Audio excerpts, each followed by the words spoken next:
levante suas mãos.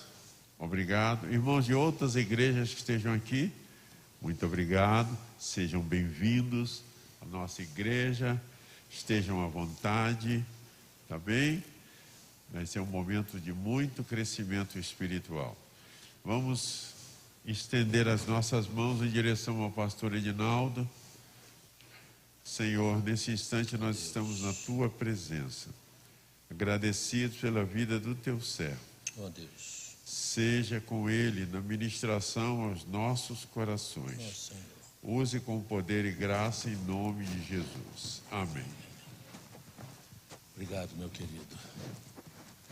Saúdo a igreja com a graça e com a paz do nosso Senhor e Salvador Jesus Cristo. Que bom estar aqui neste púlpito, né? Cedido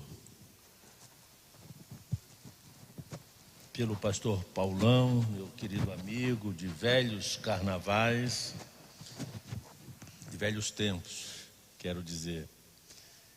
E agradeço a Deus esse privilégio de, nos tempos em que estamos vivendo, ter o privilégio de falar de um tema tão singular para a igreja, de um tema tão contextual, tão necessário, a compreensão da membresia, da igreja.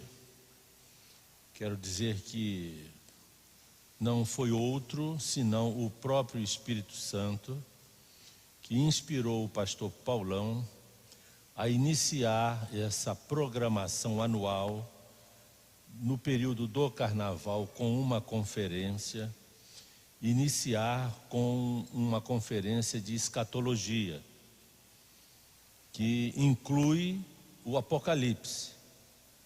Na verdade, a escatologia e o Apocalipse são muito abrangentes, eles começam no Gênesis, e a conclusão é a revelação final do próprio Cristo.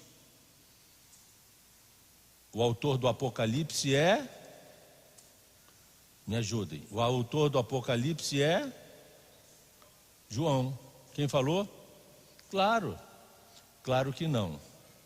O autor do Apocalipse é Yeshua. É Jesus Cristo. Está lá no capítulo 1, versículo 1.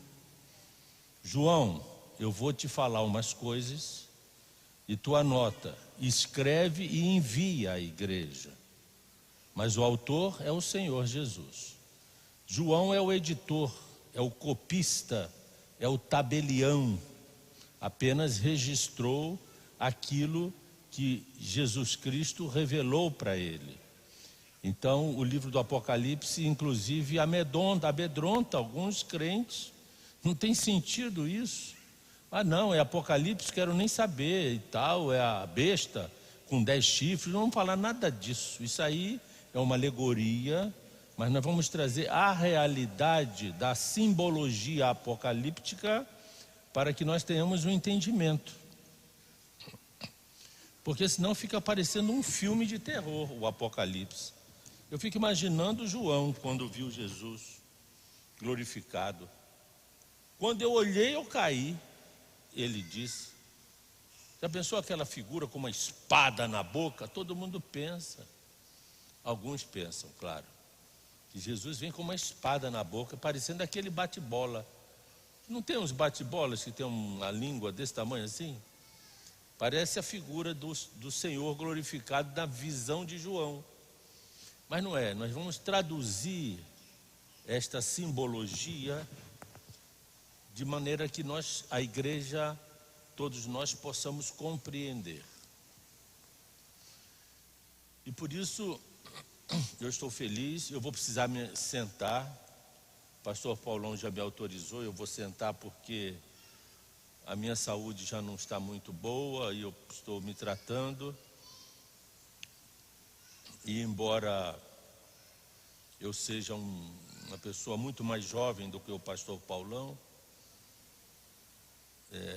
quando eu estava fazendo o Jardim da Infância, ele já era casado com Marileia. Então, mas assim mesmo eu ando com uns probleminha nas pernas, de uma tal de fadiga, síndrome da fadiga pós-Covid. Ora, eu tive Covid em junho, mas ainda sinto as sequelas dessa infeliz doença que se abateu sobre o planeta Terra. Bom, eu não poderia começar, eu poderia começar esse estudo por vários tópicos, vários temas interessantíssimos. A nossa proposta aqui durante hoje, amanhã e depois é que o Espírito Santo nos ajude a sair da caixa, raciocinar, entender as Escrituras fora da caixa, para não ficar naquele raciocíniozinho quadrado. Por isso que eu vou falar coisas aqui que vocês... O que é isso? Eu nunca ouvi isso. Mas é um caminho pelo qual o Espírito Santo está nos conduzindo para que possamos entender o plano. Porque o problema hoje na igreja é não entender o plano. Há um plano. A arquitetura desse prédio foi feito primeiro uma planta. Foi o primeiro plano, os riscos, prevendo as sapatas, as colunas, os alicerces. Não foi depois o telhado, os compartimentos, as redes, a rede hidráulica, a rede elétrica, e por aí vai, a rede de esgoto. Deus também tem um plano para conosco. Nós não estamos aqui debalde, ou seja, a revelia de Deus. O plano de Deus tem início, meio e fim para conosco. Como entender isso? É por isso que muitos que não entendem já pensam que nós vamos para o céu. A teologia do céu entrou na cabeça do crente, que está difícil de tirar. Céu, céu, céu, só fala no céu. Esquece do reino e do plano. E é esta proposta pela qual o Espírito Santo está nos desafiando nesses 3 dias. E eu não poderia começar senão pelas últimas notícias da TV, da mídia, que está movimentando e, de certa forma, assombrando todo o planeta Terra. Alguém pode me dizer o que é? Do que se trata? A guerra. A guerra com a Rússia e a Ucrânia. É isso? É isso.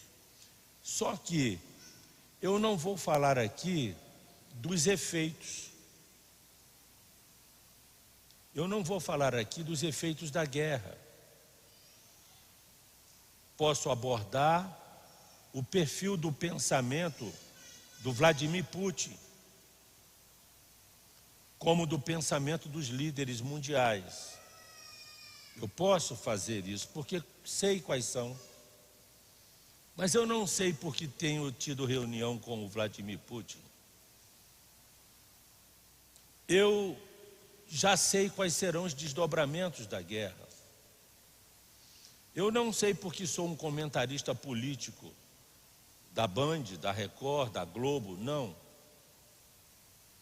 Eu não vou aqui fazer comentários acerca do fato em si. Porque para isso nós já temos a televisão. Quer saber a respeito da guerra, dos bombardeios, da hora que a capital foi aí invadida, é só ligar a TV. Nós aqui não. A partir de mim, eu não vou trazer esse tipo de perfil de comunicação com vocês. Nós vamos falar da profecia. que está se aprontando para o desfecho. E esse aprontamento, diga, esse aprontamento, são esses eventos que estão acontecendo nos dias de hoje. Isso que está acontecendo é a montagem do cenário escatológico, é a montagem do cenário profético. Por exemplo, analisar os fatos da guerra em si, podemos ter alguma dificuldade, são complexos. Mas quando nós conhecemos a profecia, não há complexidade, há clareza. Porque a profecia é a palavra de Deus. A profecia é o enunciado de Deus. É Deus dizendo assim: olha, meu servo, filho do homem, o profeta Ezequiel, fala isso e escreve, registra, para que lá nesses dias, os quais eu me refiro, isso aconteça. Então tudo isso que está acontecendo agora, nada mais é daquilo que foi profetizado pelos profetas da Bíblia. Os fatos históricos são o cumprimento daquilo que Deus já anunciou pelo profeta ou pelos profetas. Por isso que não há confusão, não vai haver dúvida. Pastor, então o que está acontecendo? O que a Rússia quer? Primeiro, tirando a Crimeia da Ucrânia, e depois já querendo a própria Ucrânia.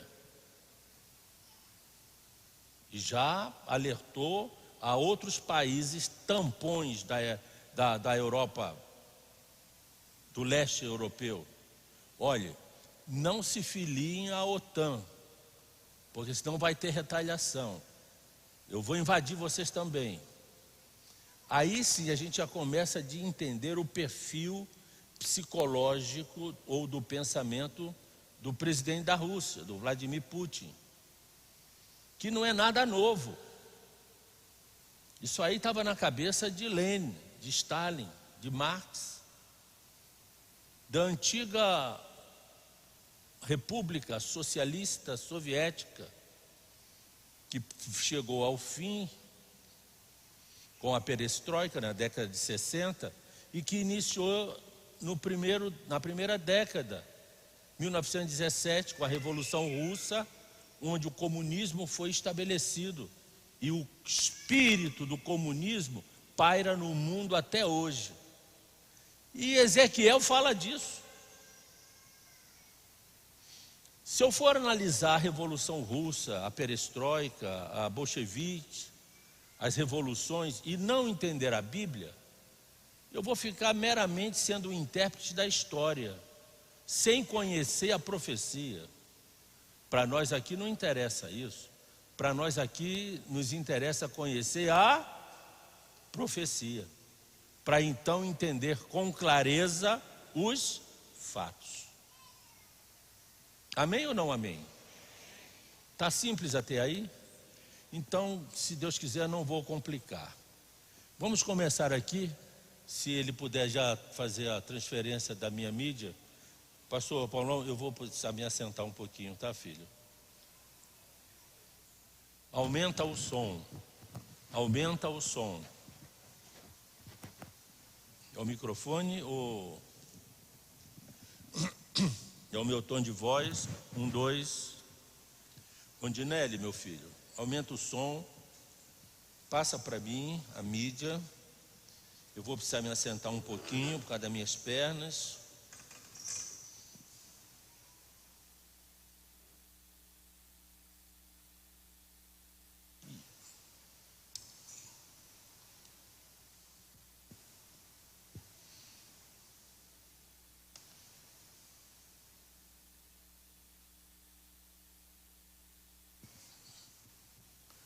Tá ligado? Como é que eu faço aqui, Rondinelli?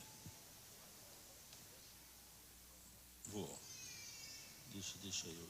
Não é esse bem não, deixa eu ver. Pode ser esse, é esse mesmo. Ótimo, ótimo. Tá. O som, está precisando para aumentar o som.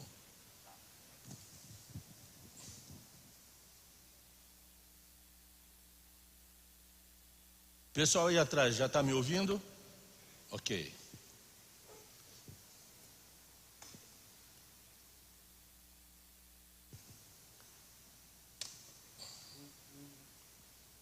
Senhor, que esta mesa não seja como as muralhas de Jericó.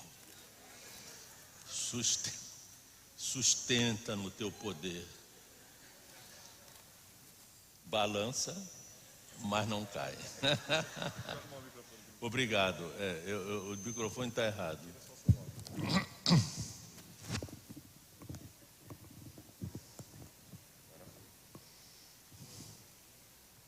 1, 2, agora. Foi vírus usuário do microfone, eu que não soube instalar. Muito bem. Eu convido vocês a abrir a sua Bíblia, por favor. Poderia passar aqui no telão, mas vamos abrir a Bíblia em Ezequiel capítulo 38. É por onde nós vamos começar este seminário.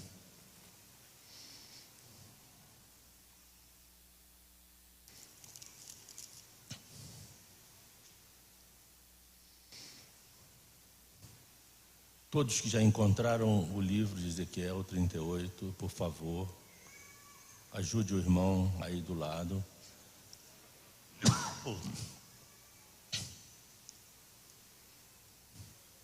Quero dizer que estou aqui com Glorinha e Giovana, minha querida esposa e minha querida neta. Bom rever a pastora Mariléia e meu querido amigo pastor Paulão. Muito bem, acompanhem comigo a leitura. Veio a mim a palavra do Senhor dizendo, palavra de quem? Não é da mídia, é do Senhor. Então é líquida e certa. Filho do homem, ele se refere a Ezequiel, o profeta. Volve o rosto contra Gog da terra de Magog, príncipe de Ros ou Rosh, cabeça, Meseque e Tubal. Profetiza contra ele e diz: assim diz o Senhor Deus, eis que eu sou contra ti, ó Gog, príncipe de Meseque e Tubal. Eu vou fazer que te volvas, eu vou pôr anzóis no teu queixo, e te levarei a ti e a todo o teu exército, cavalos e cavaleiros, todos vestidos de armamentos completo, grande multidão com pavês e escudo, empunhando todos a espada, os persas, os etíopes, Put, a Líbia, Put, com eles, todos com escudo e capacete, Gomer, todas as tropas, a casa de Togarma, a Turquia, do lado do norte, e todas as tuas tropas, muitos povos contigo. Pare, não vamos prosseguir para a gente tentar entender até aí.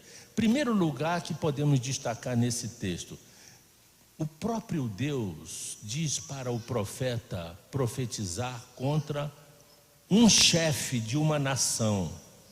Quem é esse chefe dessa nação? Gog. Gog é como se fosse um presidente da república, um czar, um imperador, um primeiro-ministro, um príncipe, um líder entre os povos, um líder de uma nação. De qual nação? Magog. Gog, da terra de Magog. Príncipe de Tubal, que pode ser Tobolsk, uma das cidades da Rússia, e Meseque, provavelmente Moscou. Príncipe desse povo de Magog, os magogitas, que são os antigos citas, já definidos pelos historiadores antigos, Heródoto, Flávio Joséfo, Plínio. Esses historiadores já caracterizam Magog como os povos que habitaram o norte do planeta, o extremo norte, próximo à calota polar. Que povo é esse? A Rússia.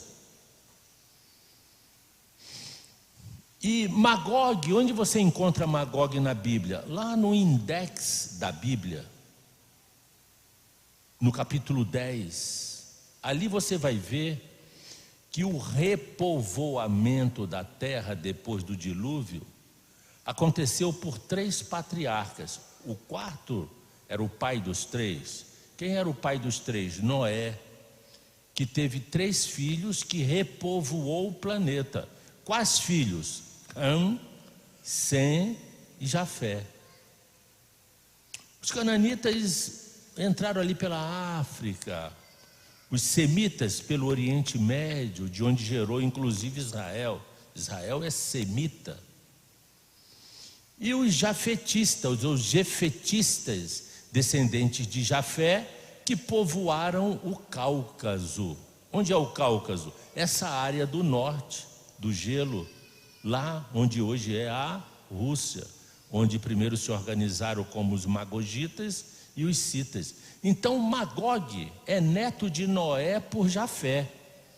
Aí a profecia já começa a ter uma clareza. Olha, filho do homem, diz o Senhor, volve o teu rosto para esse líder, chefe desse povo. Que povo? Magog. É como se na linguagem de hoje falasse: olha, o Ezequiel, volve o teu rosto para Putin, da terra da Rússia. Profetiza, diz que eu tenho algo contra ele.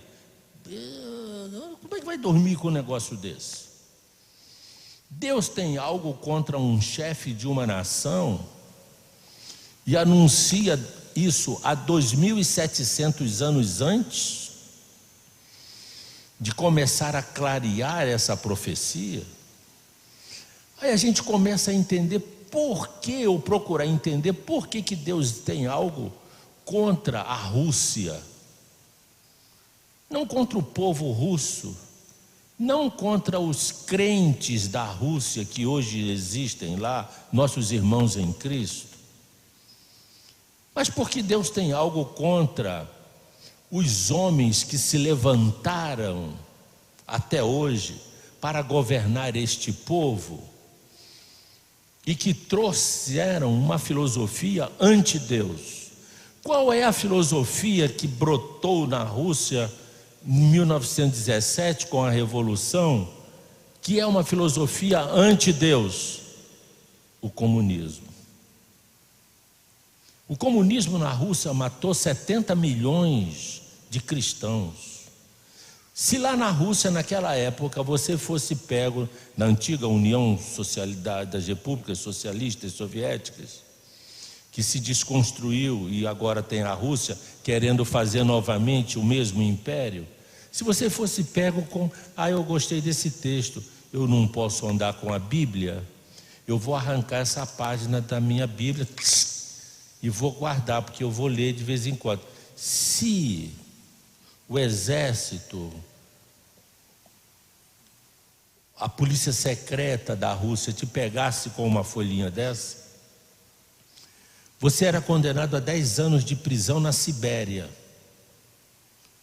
Teus filhos eram capturados pelo Estado para terem uma reeducação filosófica, e com a mulher e os filhos, e você estaria 10 anos na Sibéria, que durante o inverno chega a 50 graus antes de zero.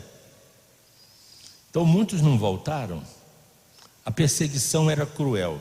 Eu vou trazer para vocês aqui algo que parece curiosidade, mas não é. É história.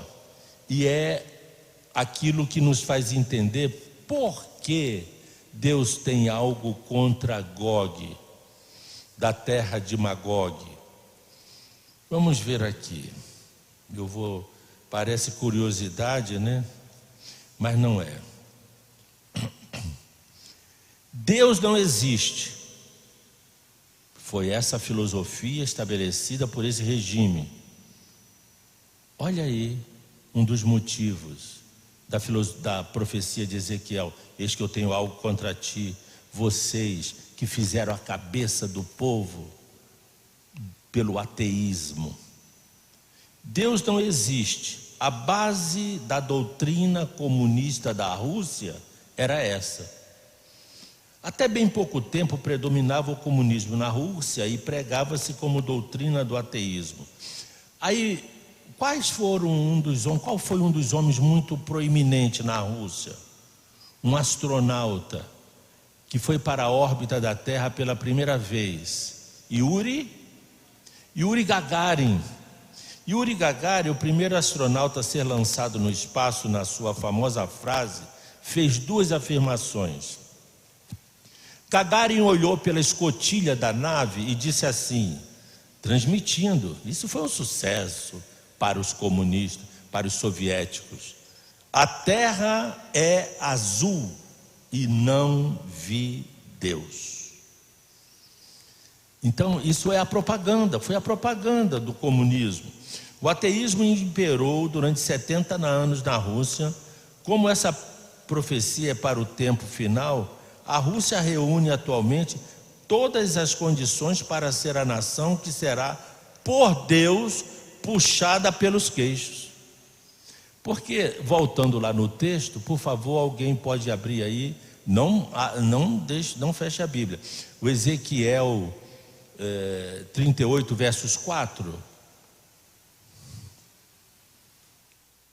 Por favor, um varão de voz bem forte. Leia aí, versos 4.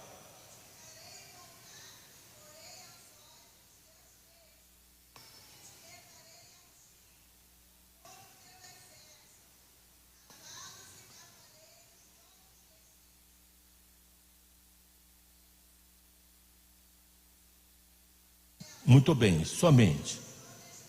Tá bom, só até aí dá. Porém, o que nos teus queixos? Anzóis. Quando eu preguei sobre isso há mais de 15 anos, sobre Gog e Magog, mais de uns 6 anos para cá, essa palavra me encasquetou. Porei anzóis nos teus queixos e te farei voltar. Isso significa, amada igreja, que esse chefe de Magog, eu posso dizer hoje a Rússia, ele deve estar olhando para uma determinada situação. Diga, situação. Mas o Senhor, diga, o Senhor o fará volver para um outro lado. Que lado é esse? Israel. Todo seminário de escatologia que tirar Israel do contexto não vai ter início nem fim, nem pé nem cabeça. Tudo isso que está acontecendo no planeta Terra tem um pano de fundo: a nação de Israel. Pastor, por que Israel? Porque dizem por aí um chavão que Israel é o ponteiro do relógio de Deus. Também pode ser considerado isso. Mas isso é muito simples. Não é porque Deus mede o tempo das nações através de Israel, não. Isso é verdade. O tempo das nações está sendo medido pelo que acontece em Israel. Mas por quê? Por quê? Simples e claro. Porque Jesus é judeu.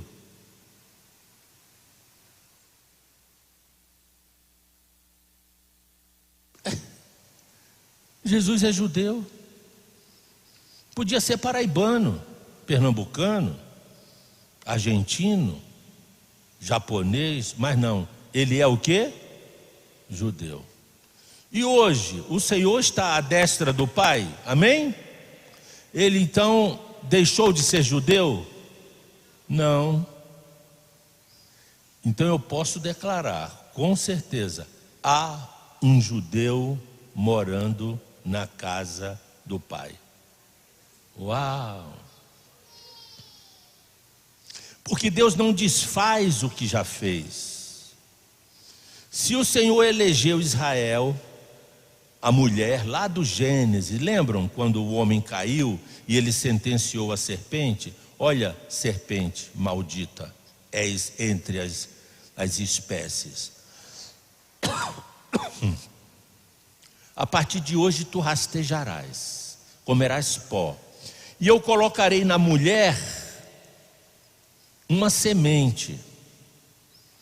Tu ferirás o calcanhar dessa semente, mas essa semente te esmagará a cabeça. E eu estabelecerei inimizade entre a tua descendência e a sua descendência.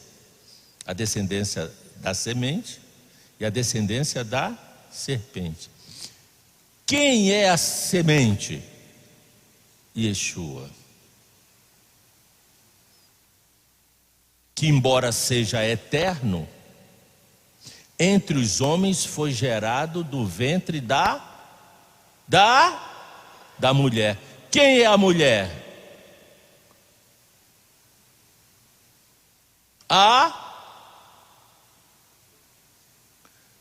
Israel. Não é a igreja, como muitos pensam. Quem gerou a semente foi a nação que Deus escolheu, Israel. E a semente gerou a igreja. Então a igreja não pode ser a mulher que gerou a semente. Ficou claro? É a mulher que gera a semente e a semente gera a igreja. Então a igreja não pode ser a mulher. Quem é a mulher? A nação, através do qual o Verbo de Deus, a palavra, encarnaria como homem, como ser humano. Olhe, Yeshua não poderia vir entre as nações de maneira clandestina, porque senão perguntariam: quem é este? Não sabemos. De onde ele vem? Não compreendemos. Qual é a sua família? Não tem família. Qual é a sua tribo? Não tem tribo. Qual é a sua nação? Não tem nação. Então é um avatar, é um demiurgo, é uma esquizofrenia que brotou na terra. Não. O Senhor precisava ter uma linhagem, um DNA na carne. E qual é essa linhagem? Sem. Por isso que ele é semita. E de qual povo? Israel, a mulher lá que o Gênesis falou, lá no proto-evangelho, já falando de Jesus. Então, quando você deixa de considerar que Jesus é judeu, você deixa de compreender muitas outras coisas. Qual é a nação que vai reunir todo o dissabor das outras nações? Qual é a nação mais odiada do planeta Terra? Israel. Por quê?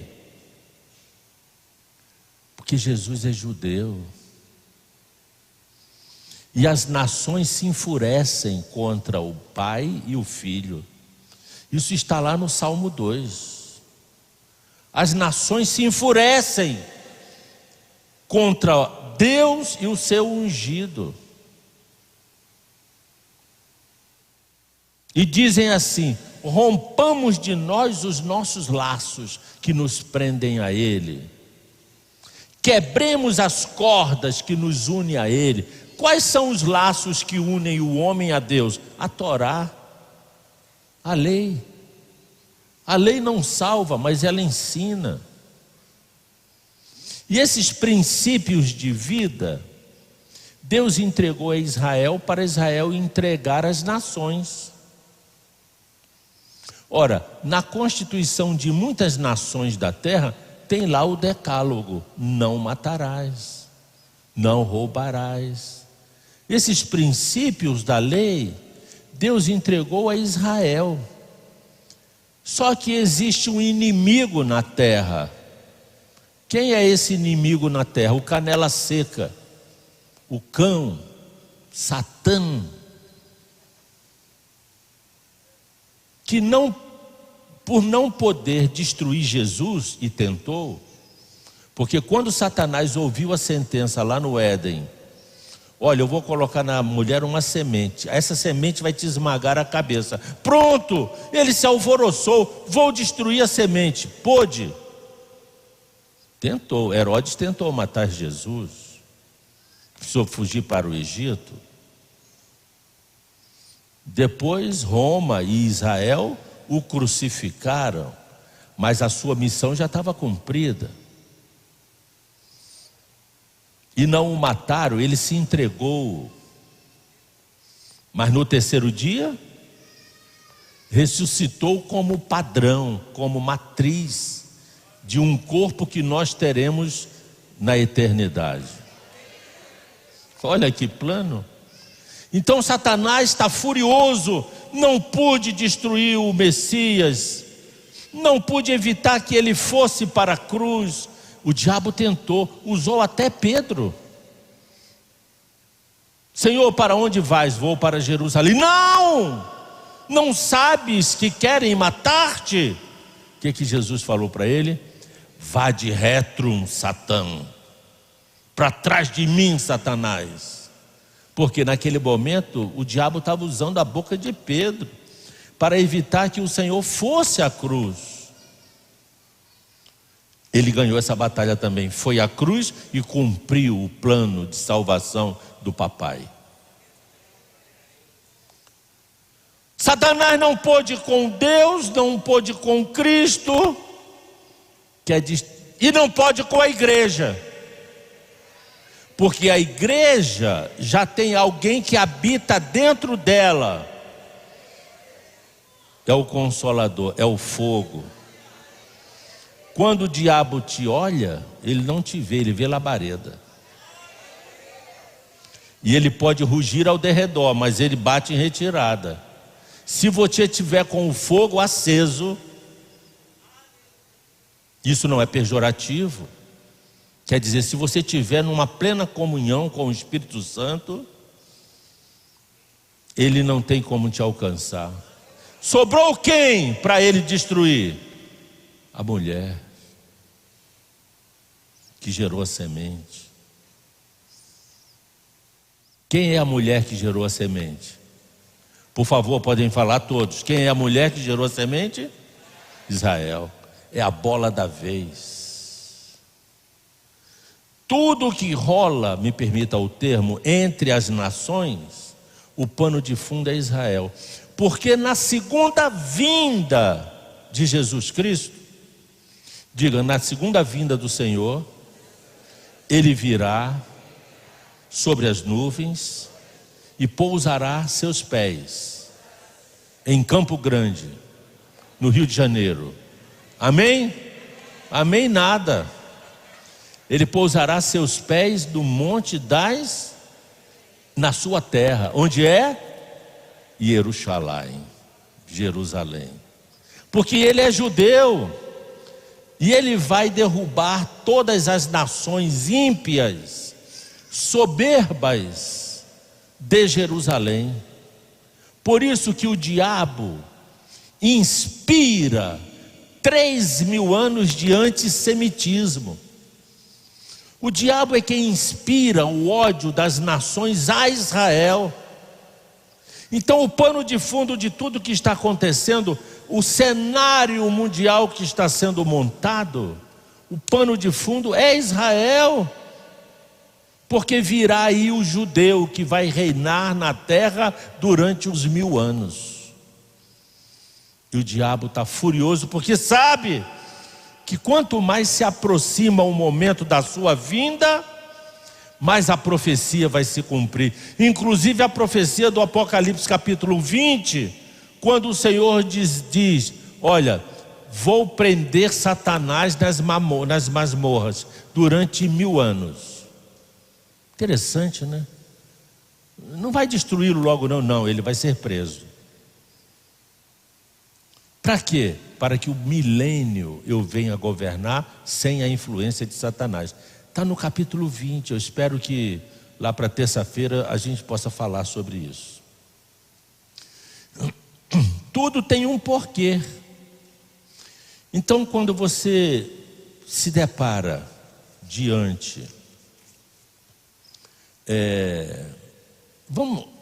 da situação que está acontecendo agora com a Rússia e com a Ucrânia, eu não poderia deixar de abordar esse assunto tendo como base a profecia de Ezequiel 38, que está preparando o cenário. E o que está acontecendo agora, que vocês estão acompanhando, nós estamos acompanhando, é a preparação do cenário para o desfecho dessa profecia. Olha só o que Karl Marx, que foi o ideólogo, não é, do Estado comunista, junto com Reagan, como filósofo, colocou na mente do povo, e não é do povo russo apenas não, por exemplo, o Brasil, a atmosfera espiritual do Brasil é comunista.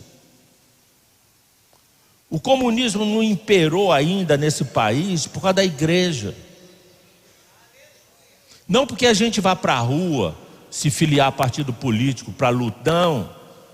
É porque aquele que está na igreja impede que o Brasil seja tomado, como outros países são tomados, pelo espírito comunista, que é o espírito do anticristo. No Apocalipse capítulo 13, fica claro como o anticristo é comunista, porque diz que toda a terra vai adorar ele, e ele vai ter um passaporte.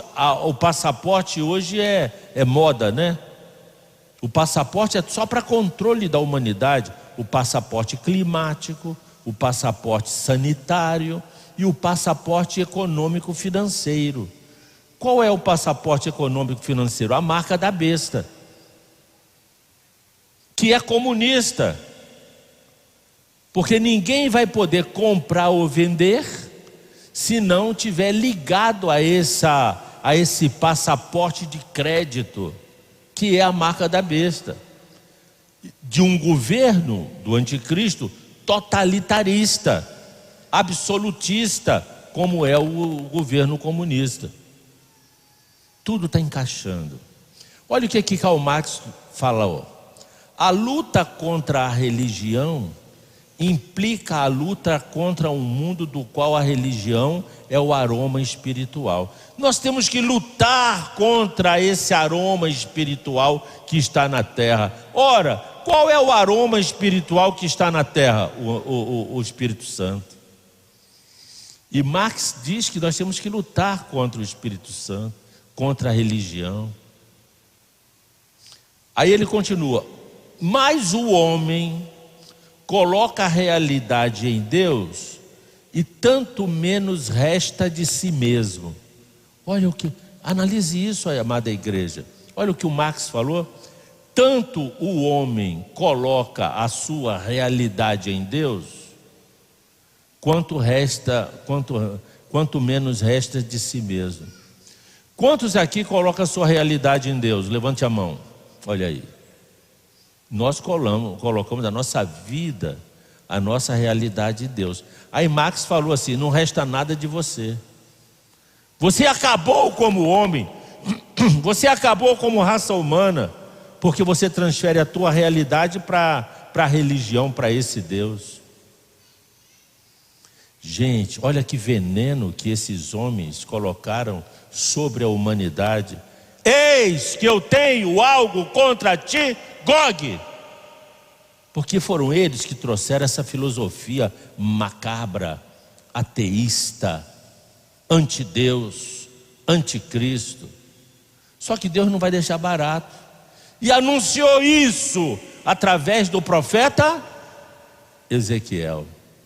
O profeta olha para essa região, para Magog, neto de Noé por Jafé.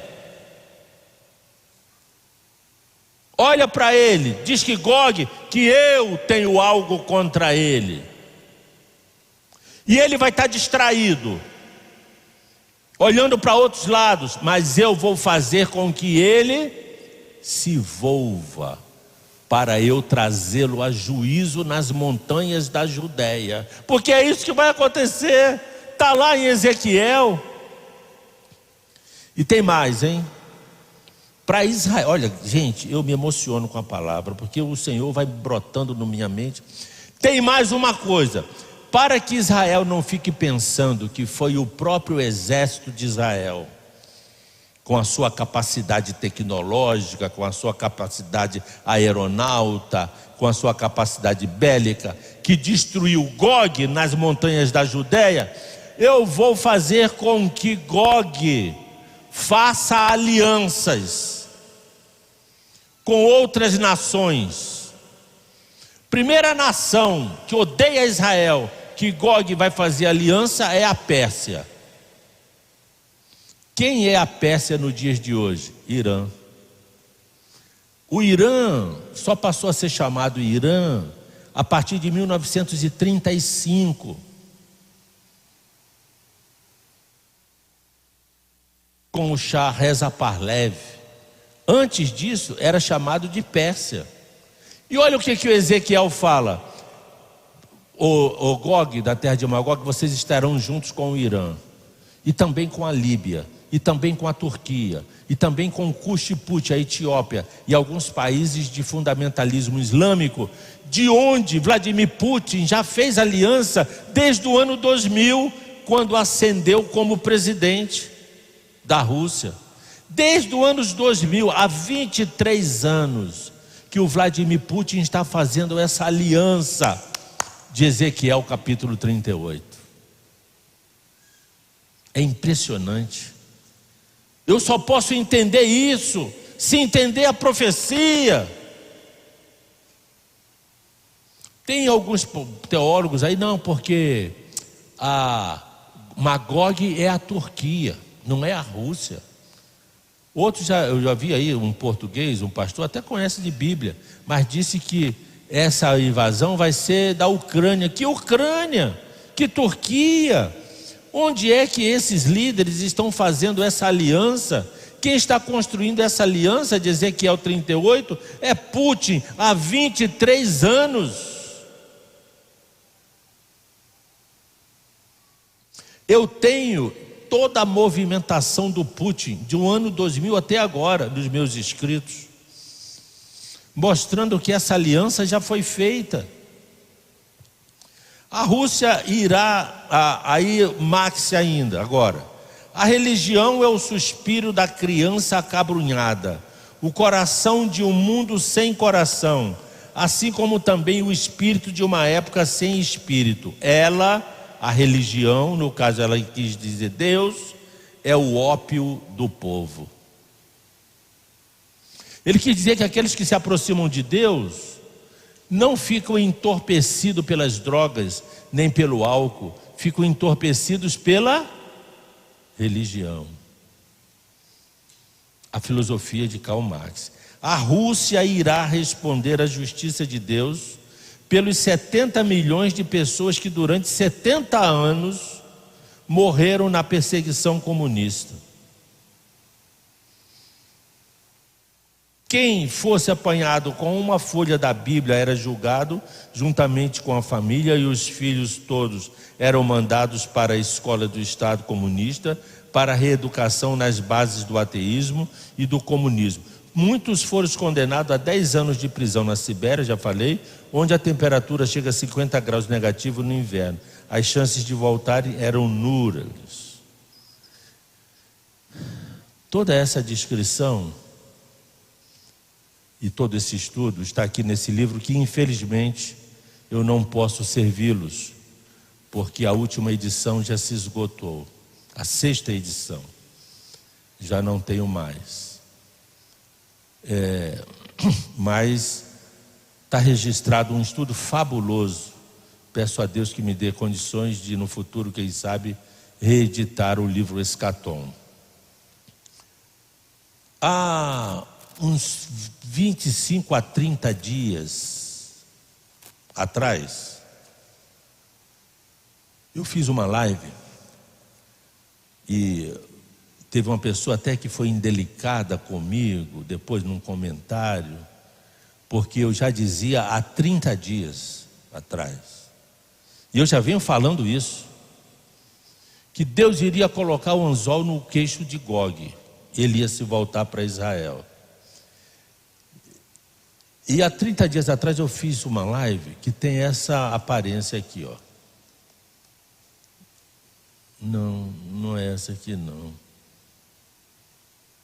Ué.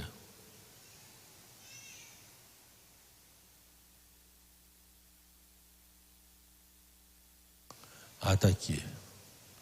Meterei anzóis nos teus queixos. Isso há 30 dias. Não foi agora por causa da guerra, não. Porque eu estou percebendo que o cenário geopolítico internacional está construindo o cenário para o cumprimento da profecia. Olha o anzol aí, ó. Olha a bandeira da Rússia. Deus vai chamar a Rússia.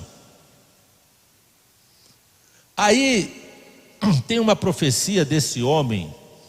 Esse menino, aos 12 anos, conhecia a Torá quase que de cor.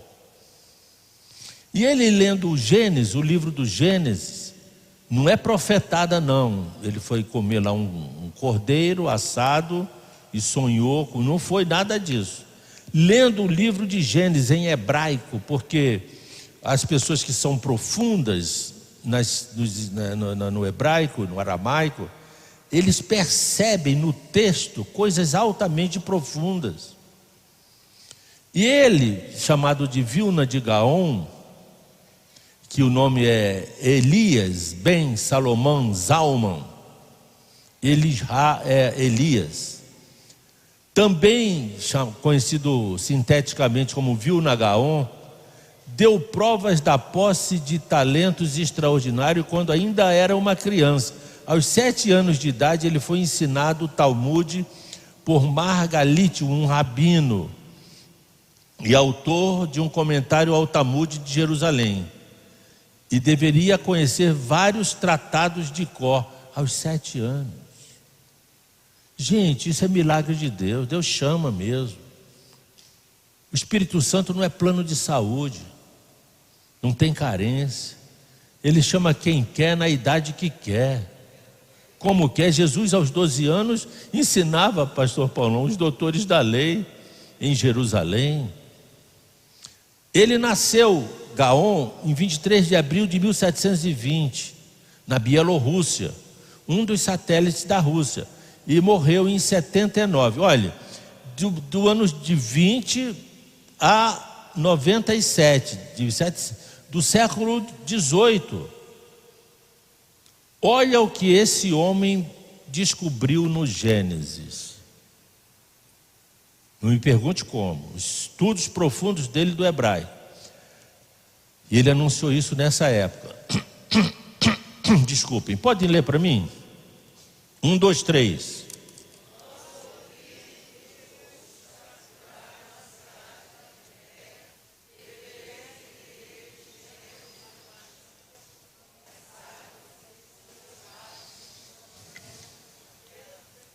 Acabamos de ouvir um texto lido por uma igreja faminta.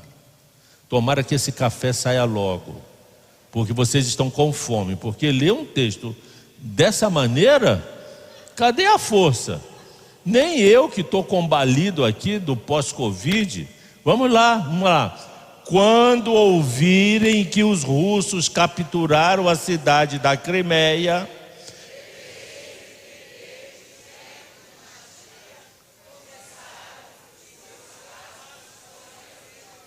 meu Deus, o cara falou isso no século XVIII, em 2014, agora 2014, a Rússia toma a Crimeia. Segundo o que ele entendeu no Gênesis, os tempos, diga os tempos de Jesus já começaram. O que isso quer dizer? Isso quer dizer? Que o Senhor, diga o Senhor, está às portas. A segunda parte da profecia, e eu diferenciei aqui na cor. Olha, gente, que telão, hein? Que coisa maravilhosa. Vou levar para mim esse telão. Gente, olha isso. É bom pregar assim, né? Olha isso. Que investimento maravilhoso. Que visão deste pequeno grande homem, né? Da qualidade, a ministração. Pastor Paulão, meu filho, eu capricho nas minhas apresentações. Sei fazer. Quando não pode fazer, eu pago para poder dar. Eu tenho cada estudo aqui que parece Hollywood. E num telão desse, meu Deus. Vamos lá, segunda parte da profecia, em azul. E quando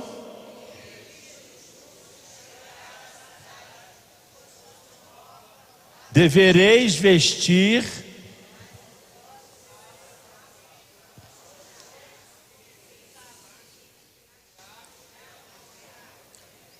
vocês estão precisando de vitamina C e cama.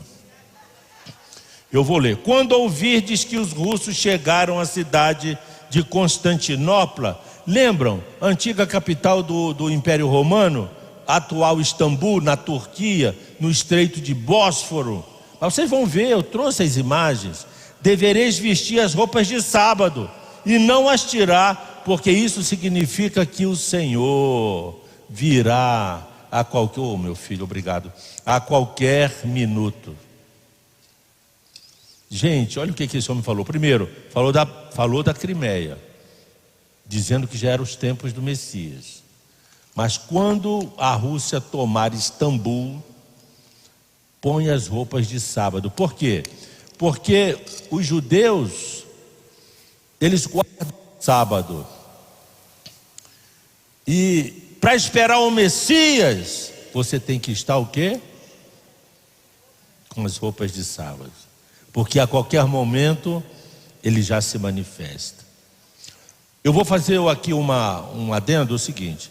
Hoje, muitos rabinos em Israel já dizem que o Messias está na terra. E eles têm razão. Só que não é o Messias, é o anti-Messias. Isso para poder vincular com a profecia do profeta Daniel, que diz que Israel fará uma aliança com quem? Com o anticristo, pensando ser ele o Messias. E eu também não tenho dúvida que o anticristo já está na terra. Isso é um deducionismo meu. Parênteses, grifo do autor. Em função daquilo que eu compreendo das escrituras escatológicas. E os rabinos de Israel também acham isso. Só que eles estão equivocados com este homem que já está na terra, que aparentemente para eles é o Messias, que vai fazer uma aliança de paz, como diz o profeta Daniel, capítulo 9, com Israel. Mas não é que nesse momento ainda Israel será enganado por esta autoridade. Então esta é a segunda parte da profecia que Vilna Gaon revelou do Gênesis.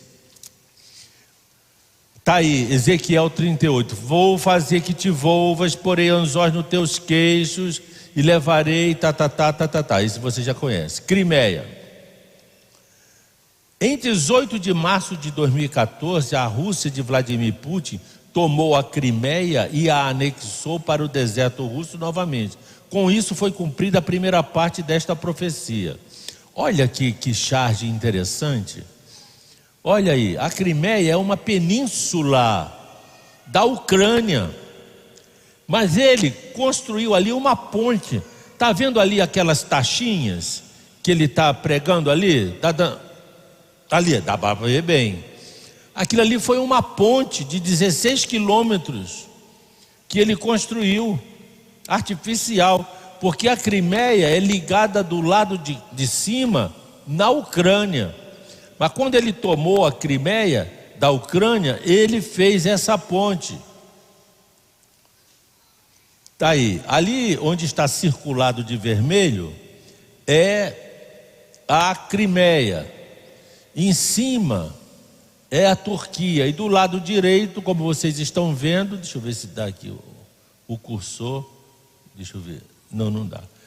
Rondinelli, você tem apontadorzinho, filho? A caneta que aponta? É a Rússia, aqui do lado direito. Vamos ver. O termo Crimeia, o termo tomada da Crimeia pela Rússia, foi um evento militar de importância internacional protagonizado pela Rússia e pela Ucrânia em março de 2014, cujas consequências ainda hoje ressoam no cenário geopolítico mundial. A ONU falou, os Estados Unidos falou e tal, mas não fizeram nada, tomaram mesmo. Por quê? Porque ali na parte oriental, a parte ocidental da Crimeia, tem uma base militar russa, uma cidade chamada Sevastopol, e os russos já estão ali, os russos já estão infiltrados nesses países, na Síria. Sabe para quê? Sabe para quê? Porque dali, estrategicamente, é mais fácil cumprir Ezequiel 38. Os russos vão invadir Israel pelo norte, e eu vou mostrar como isso está sendo construído geopoliticamente. A Crimeia é uma região estratégica do ponto de vista... meu filho, obrigado. É o vermelhinho. Ótimo. Do ponto de... a Crimeia é uma região estratégica do ponto de vista político e geográfico, estando localizada ao norte do Mar Negro. A península foi habitada e tal. Isso aqui é muita história, eu não vou perder tempo. E a Ucrânia, o que é a Ucrânia? 40 milhões de habitantes, o 8º país mais populoso da Europa e o 2º do leste europeu, atrás somente da própria Rússia. Foi da Ucrânia que ele tomou a Crimeia. Com essa questão da invasão da Ucrânia, estão fazendo retaliações à Rússia. Vocês estão acompanhando os Estados Unidos, a União Europeia, o Canadá, a França, a União Europeia de um modo geral, estão ameaçando a Rússia de sanções, de retaliação. Observe que eles não estão mandando tropas, porque se mandarem tropas, desculpem, viu? Aí vai ser realmente uma guerra muito sangrenta. Então estão tentando dissuadir o Putin através de medidas de retaliação econômica. Por exemplo, uma delas é a desconexão do sistema bancário russo do sistema internacional de pagamentos SWIFT. Não sei quem conhece esse sistema. Por exemplo, se alguém do exterior quer mandar um dinheiro para você, usa o sistema SWIFT. O pagamento das exportações das balanças comerciais dos países usa um sistema SWIFT. Então, é uma sociedade de telecomunicações financeiras bancárias mundiais, e eles estão querendo aliviar a Rússia desse sistema. É uma quebradeira na economia da Rússia. Só que o Vladimir Putin não está nem aí, ameaçou e invadiu. Outra consequência, a maioria das transações interbancárias mundiais, como ordens de pagamento e transferências bancárias, seria uma atitude considerada como último recurso em nível de sanções econômicas. Porque tanto sofre a Rússia, quanto sofrem os países que têm relação econômica, comercial com a Rússia. Outra retaliação, o fechamento do gasoduto russo Nord Stream, que acabou de ser construído na Alemanha, concluído recentemente pela Rússia, com um custo de 12 bilhões de dólares e capaz de transportar cerca de 55 bilhões de metros cúbicos de gás para a Europa. O ponto final desse gasoduto é a Alemanha, que está refém da Rússia, porque a Alemanha gasta quase 70% da sua energia vinda da Rússia. Então eles não se prepararam, eles preferiram comprar da Rússia. E a Rússia tem isso como trunfo. E a União Europeia e os Estados Unidos estão proclamando fazer com que esse gasoduto seja fechado para que a Rússia não consiga vender o gás e possa ter prejuízo financeiro. Gente, eu estou falando tudo isso para vocês entenderem como que a panela começa a ferver na Europa. A guerra explode quando a panela de pressão solta o vapor. E essas tensões todas estão sendo construídas na Europa. Olha aí o gasoduto, olha isso aí. Aqui são os funcionários festejando o cumprimento, o término das obras. Olha aí a extensão que vai dessas cidades da Rússia aqui no norte. Eu não aceita não. Até aqui no sul, na Alemanha.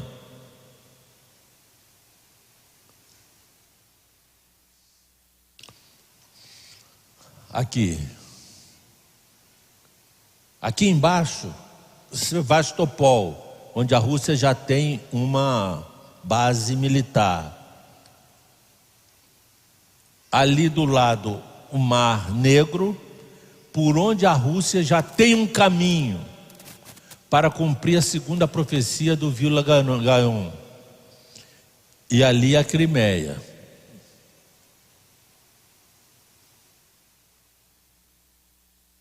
Agora aqui, olha, interesse estratégico militar da Rússia referente à Crimeia.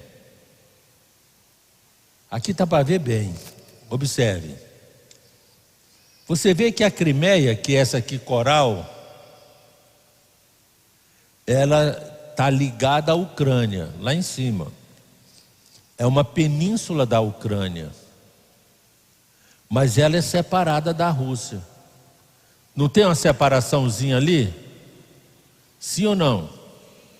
Então, foi ali que o Vladimir construiu uma ponte para anexar a Crimeia. A Crimeia é ligada geograficamente e geologicamente à Ucrânia, mas não é ligada à Rússia, e ele fez isso artificialmente. Aqui os navios que estão em Sevastopol, está aí, aqui está ligado. É ligado a Crimeia à Ucrânia, mas aqui não é ligado. Então, do ponto de vista natural, geográfico, a Crimeia é de fato da Ucrânia, mas a Rússia já tomou. Solução para a Rússia, para ligar uma ponte. Com 19 quilômetros, a ponte da Crimeia atravessa o Estreito de Kerch, entre o Mar de Azov e o Mar Negro, e une a península de Kerch à Crimeia, e de Tamã ao sul da Rússia, e custou cerca de 4 bilhões de dólares. Está aí a extensão. São duas pontes, uma rodoviária e outra ferroviária. Está aí, ligando a Rússia à Crimeia, para tomar da Ucrânia essa região. Está aí a ponte. Está aí a ponte. Isso gera bilhões de dólares por ano para Moscou. Isso também prejudicaria a Europa, que depende do gás russo, principalmente no inverno. Outra sanção possível é a proibição da conversão de rublos para outras moedas. Estão fazendo retaliações, não é? Retaliações ao Putin. Isso tudo pode ser considerado o quê? O agravamento do rancor no coração do Putin, para ele se voltar para quem? Para quem? Vocês não veem nos comentários políticos Israel. Israel é o alvo oculto. Estão olhando só para a Ucrânia e a União Europeia, os Estados Unidos, a guerra, a matança e os caças, mas Israel está oculto.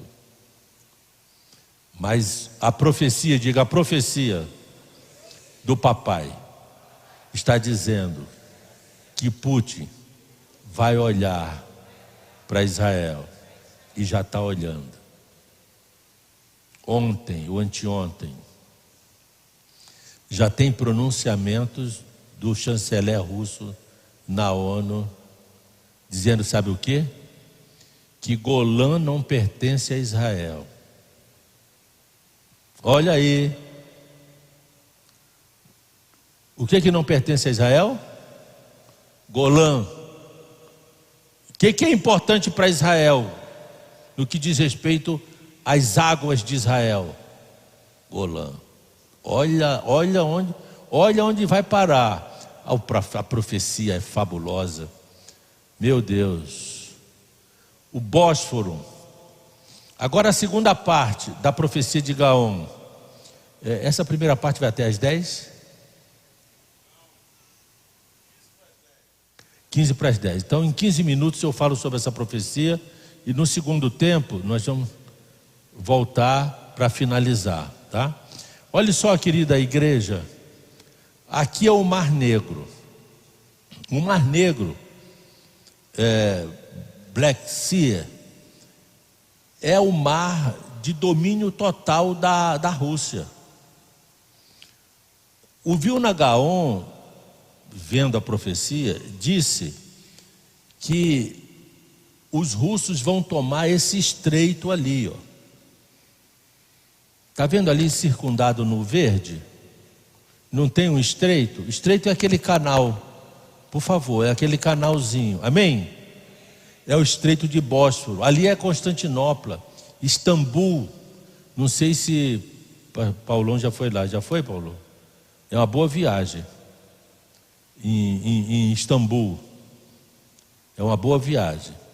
Está aí, o estreito de Bósforo, o mar de Marmara e o estreito de Dardaneles.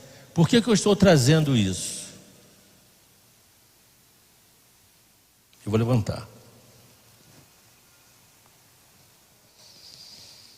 O apontador não chega ali, mas isso aqui é tão importante.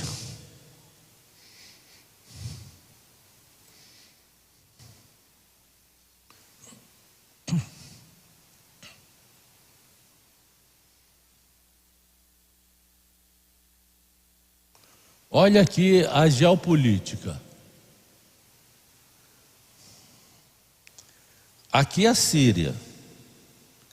Aqui embaixo, Israel. Pertinho.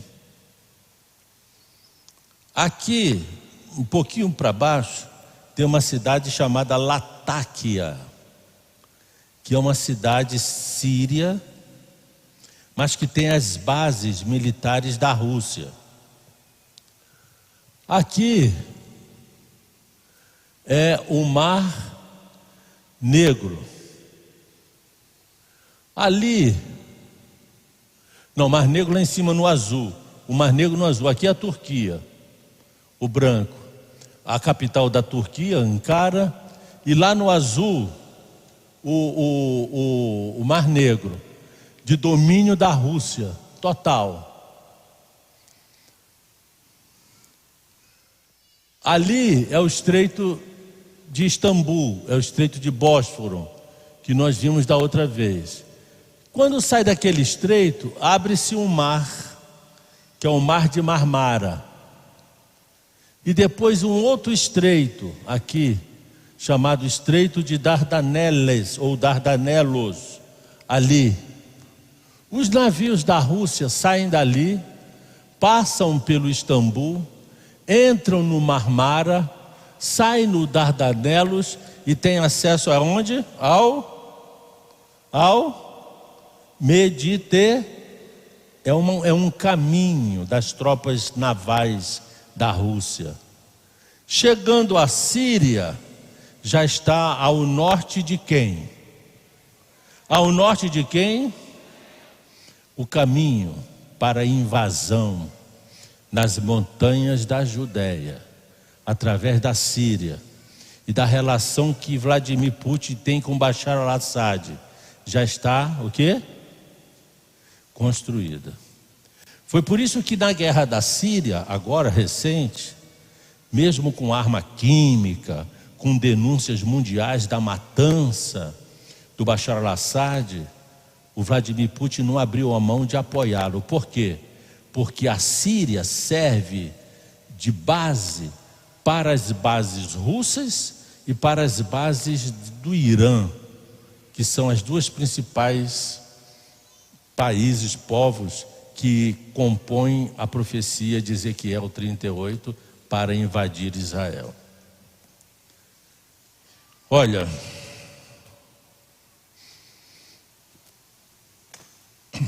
eu confesso a vocês que eu estou assim muito grato a Deus por não me permitir errar nesse entendimento dessa análise escatológica, porque eu venho pregando isso há 15 anos e eu estou pregando pelo que a profecia diz, interpretando uma geopolítica ainda distante daquilo que eu falava. Eu falava, mas a geopolítica não estava construída. Hoje está. Então isso vem uma alegria do meu coração. Por quê? Porque Deus não me permitiu errar, estar equivocado. As coisas estão acontecendo de maneira precisa daquilo que o Senhor, tenho certeza, me entregou para que eu pudesse trazer nesses 15 anos de pregação sobre Gog e Magog. Olha aqui, dá para vocês verem ali o Mar Negro. Aquele amarelinho ali é o alvo da tomada da Rússia do Estreito de Bósforo, porque quem dominar o Estreito de Bósforo domina a ligação entre a Europa e a Ásia. Quem liga a Europa e a Ásia é o Istambul, o Estreito de Bósforo. E aí terá um poder extraordinário. A Rússia já usa esse canal. Mas se a Turquia fechar, e vai querer fechar, os russos tomam na força, porque a Turquia também não será páreo para a Rússia. Crimeia. Tá aí, ó, Black Sea, Mar Negro, Bósforo, Mar de Marmara, Dardaneles, e do lado de cá o Mar Mediterrâneo. Os navios de guerra russos passam pelo Bósforo, apesar da tensão russa e a Turquia. Apesar da viva tensão entre Turquia e Rússia, desde Ankara, que é a capital da Rússia, derrubou um avião militar de Moscou em novembro passado. Isso foi logo depois da tomada da Crimeia. Eu tenho esse vídeo da derrubada desse avião. Houve um estremecimento da relação entre a Rússia e a Turquia. Mesmo assim, os navios militares da Rússia cruzam a Constantinopla, o Bósforo, que separa as margens europeia e asiática de Istambul rumo à Síria. Desde o início, aqui é o que aconteceu para que isso acontecesse. Olha cá, o Mar Negro, ali está simulando um navio russo, o caminho que ele faz,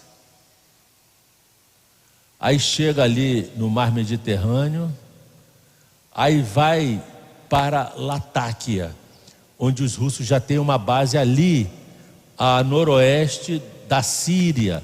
Está ali a Síria, está dando para ali aqui daí, a Síria, o Líbano e logo embaixo quem? Pronto, o caminho está feito. O caminho está feito, olha lá, olha. Olha lá. Ali para onde essa seta está indo, é a base russa de Latakia. Deixa eu ver se está aqui. Tá, não. Está aqui. Pronto. Olha ali. Ali a Rússia já tem uma base. Ali Israel onde está. E olha a Síria. E aqui no, no sul da Síria, abaixo de Damasco, já tem uma base tanto do Irã quanto da Rússia. Depois a gente vai ler no segundo tempo o restante da profecia de Ezequiel. Deus fala para Ezequiel: olha, eles vão vir como uma tempestade contra a cidade que se recuperou da espada, que é Israel. Mas aí vocês vão ver o que vai acontecer. Israel não teria condições bélicas, militares, de ganhar essa guerra. Por isso, pastora Barileia, que Deus permitiu que fosse feita uma aliança das nações. E não é Egito, Arábia Saudita, não, é Irã e Rússia, também a Síria, nações poderosíssimas do ponto de vista militar. E vocês vão ver o que vai acontecer.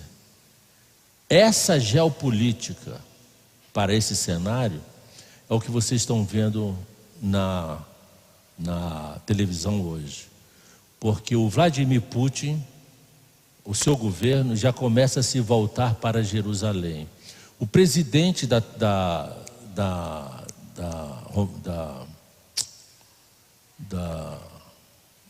sendo invadida, da Ucrânia, já pediu ao presidente, ao primeiro-ministro de Israel, para sediar a conversação de paz, de negociação com Vladimir Putin.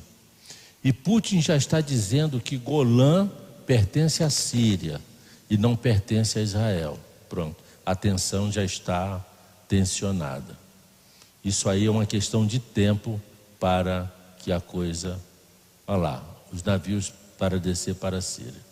Bom, eu paro aqui para o pastor ministrar essa parte e daqui a pouco a gente volta para falar sobre Golã, as colinas de Golã. Obrigado, pastor Paulo. Vamos dar uma salva de palmas ao Senhor. Glória a Deus. Meus amados irmãos, nós vamos agora adorar a Deus também, depois da ministração da palavra. Carlos, me ajude, todo aí a liderança, Cláudio, Ivo, não sei se está aí, todo mundo, os ministros aí, vamos ajudar distribuindo os envelopes, né? Vamos distribuir os envelopes para nós. Você que está aí, coloque, você que está aí em casa, meus irmãos, nós estamos batendo recorde hoje.